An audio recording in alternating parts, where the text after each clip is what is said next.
ACC tournament has been filled with upsets. This has been one of the more memorable tournaments in history because the number 9 seed, NC State, took out the number 1 seed, Duke, the first time ever a 9 has beaten a 1. So therefore, NC State advanced to the semifinals, and they took on a very talented Georgia Tech team. Georgia Tech is guard dominant. They are defensive oriented, and when they get up the line and overplay and force you backdoor and into their post play, they are a very good defensive team. And they have one of the best finishers in the ACC in Ty Marshall.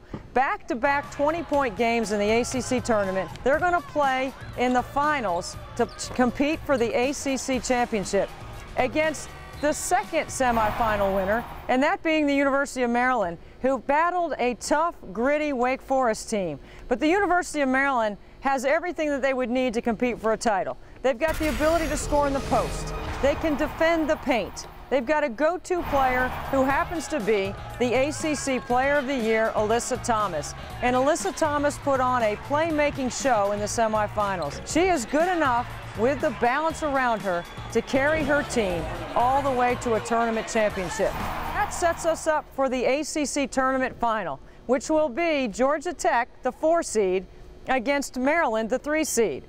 The last time the ACC tournament did not have a 1 or 2 seed in it was 1999 when Clemson upset North Carolina as a 4 seed, beating the 3. So Georgia Tech and Maryland have played twice already this season. Maryland with a sweep. 2 dramatic games. The first one, Maryland down 20 in the second half with 17.5 left to play. And Alyssa Thomas puts them on her back and she carries them all the way to the final, including hitting the game-winning shot. And then the second game was one of the most physical games, hard-fought games we've seen in the ACC this season.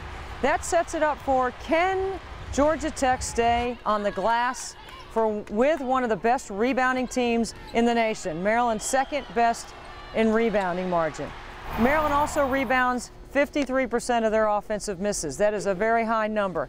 Whoever can rebound the best is going to be able to play in transition. If Georgia Tech can get out on the break and their guards can manage tempo and make shots, Georgia Tech will have a chance to win their first ever ACC championship.